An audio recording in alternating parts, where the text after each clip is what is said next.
Lula está no exterior e tem feito um discurso muito enfático contra a extrema-direita, o avanço do que ele chama de radicalismo.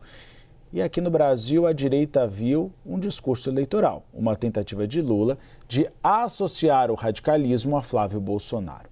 Hoje eu conversei com o presidente nacional do PL, Valdemar Costa Neto. Ele me criticou a estratégia do presidente contra o primogênito de Jair Bolsonaro. Como eu disse, nessa viagem ao exterior, o petista criticou o que ele chamou de avanço da extrema-direita e defendido a reação dos países europeus a Donald Trump.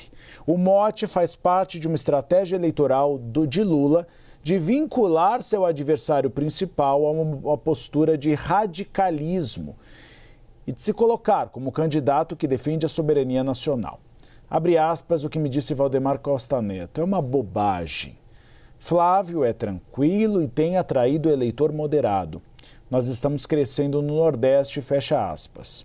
Na tentativa de crescer sobre o eleitorado de centro, Flávio tem feito acenos a minorias, que votaram em sua maioria em Lula na eleição presidencial de 2022, como as mulheres e os jovens. O plano de governo do filho de Jair Bolsonaro deve também incluir políticas de diversidade e de garantia de direitos a populações marginalizadas, o oposto do que fez seu pai Jair Bolsonaro. O objetivo é justamente se colocar como mais moderado que o pai, já que foi justamente o eleitor moderado que definiu a vitória de Lula em 2022. Eu vou além. Desde a redemocratização, quem define a eleição no Brasil é o eleitorado de centro, é o moderado. Para o posto de candidato a vice-presidente, Flávio tem buscado uma mulher. No radar, tem ganhado força os nomes da senadora Tereza Cristina e das deputadas federais Simone Marcheto e Clarissa Tércio. O PL encomendou, inclusive, uma pesquisa para testar o potencial eleitoral das três congressistas.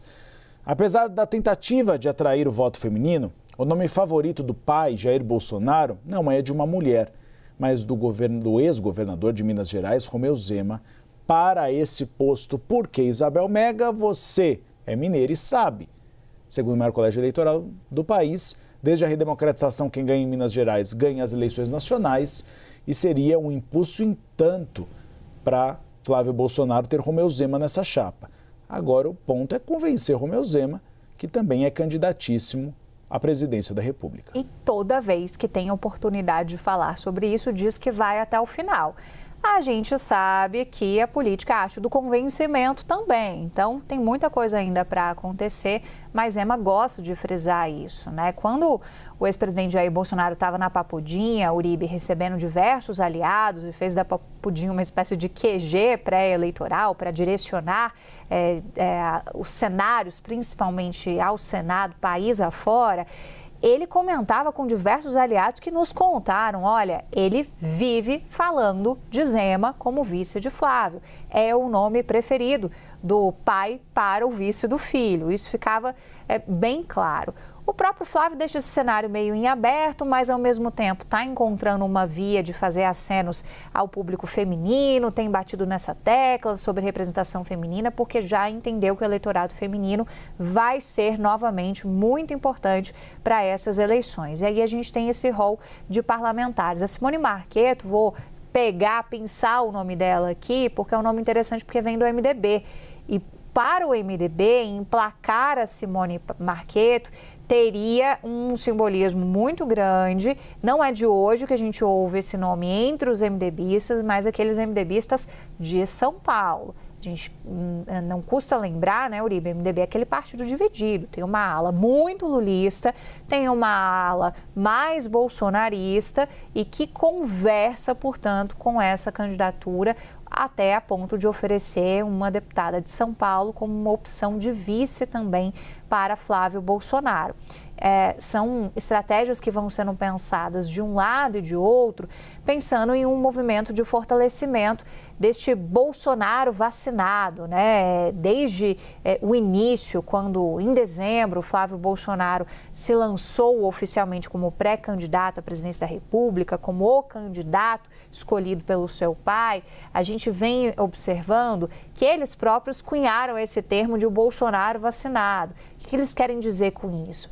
Um Bolsonaro que não vai usar aquele discurso do radicalismo extremo, que foi o que lá atrás fez com que o ex-presidente Jair Bolsonaro fosse eleito em 2018. Ali, ele adotava esse discurso mais radical e o governo dele, por diversos momentos, ele acelerou esse discurso radicalismo. Agora, eles já entenderam que não dá para oferecer esse tipo de perfil. E eles vão disputar com a candidatura do presidente Lula o perfil do eleitorado de centro. Aquele eleitor que está olhando para um lado, está olhando para o outro e está meio indeciso. Ele está preferindo ficar no meio, mas ele não vê grandes chances de uma candidatura de Caiado decolar, de uma candidatura de Zema decolar, de outro nome que poderia ficar entre esses espectros. Ainda que esses dois ex-governadores, eles flertem muito mais com a direita do que com a esquerda, por óbvio.